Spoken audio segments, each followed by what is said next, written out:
قانون النفط والغاز لحكومة أقليم كردستان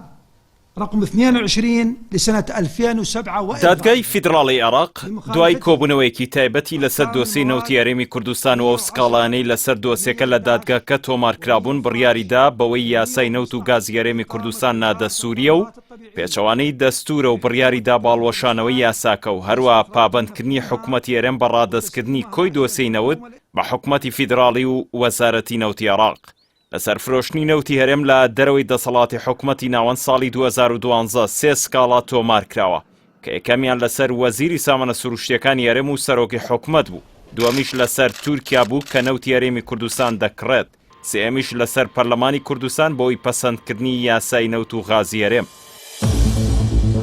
سەبارەت بەو دۆسێ و سکاڵاکان دادگای فیدراڵی کۆبەوە لە کۆتاییدا بڕیاریدا بە نادەستوریبوونی یاسای نەوت و غازی هەرێمی کوردستان ژمارە 22 ساڵی 2007 و هەروە هەڵوەشانەوەی بەهۆی سەرپێچی حکومەکانی مادەی 110 111 و 112 و 115 و 121 و 130 لە دەستوری کۆماری عێراق لە ساڵی 2005.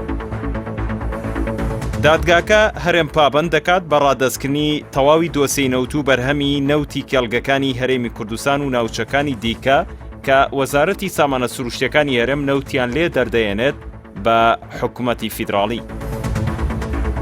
هەروە دادگا ماف دەداتە وەزارەتی نەوت لە بەدواداچوون بۆ دۆزینەوە و گەڕان بۆ نەوت لە هەرێمی کوردستان لەگەڵ مافی پوچەڵکردنەوەی ئەو گرێبەسە نەوتیانەی کە حکوومەتی هەرێم لەگەڵ لایەنی دەرەکی و دەوڵەت و کۆمپانیەکان بۆ دۆزینەوەی نەوت و دەرهێنانی و هەناردەکردن و فرۆشتنی ئیمزای کردووە.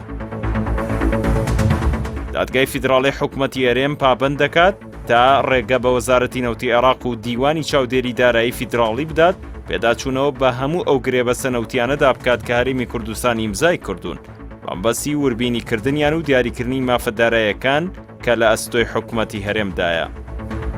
هەروەها بڕیاریدا کە دەبێت پشکی هەرێم لە بودجەی گشتیدا دیاری بکرێت بە شێوەیەک کە گەیشتنی بەشی هاوڵاتیانی سەرجەم پارێزگاکانی هەرێمی تێدا گەرەنتی کرابێت. إلزام حكومة أقليم كردستان بتمكين وزارة النفط العراقية. بڕیارەکانی دادگا لە دوای ئەوە دێت کە ساڵی 2013 بە فەرمی حکوومەتی هەرێمی کوردستان دەستی کرد بە هەناردەکردنی نەوت بەهۆی ئەوەشەوە حکوومەتی عێراق بڕیاریدا بە ڕاگررتنی بەشە بودجەی هەرێمی کوردستان لەو کاتەشەوە هەرێمی کوردستان لە دۆخێکی سەختی ئابووریدایە. جگە لەم سکاڵایە پێشتر و ساڵی 2015 حکوومەتی عێراق لە دادگای تەکساس سکاڵاکی لەسەر فرۆشتنی نەوتی هەرێم تۆمار کرد و لە ئەنجامیشدا سکاڵاکەی بردەوە. هەروەها حکوومەتی عێراق داوایەکی لەسەر تورکیا تۆمار کردووە لەسەر کڕینی نەوتی هەرێم کە پێچەوانەی ڕێکەوتنی ساڵی 1946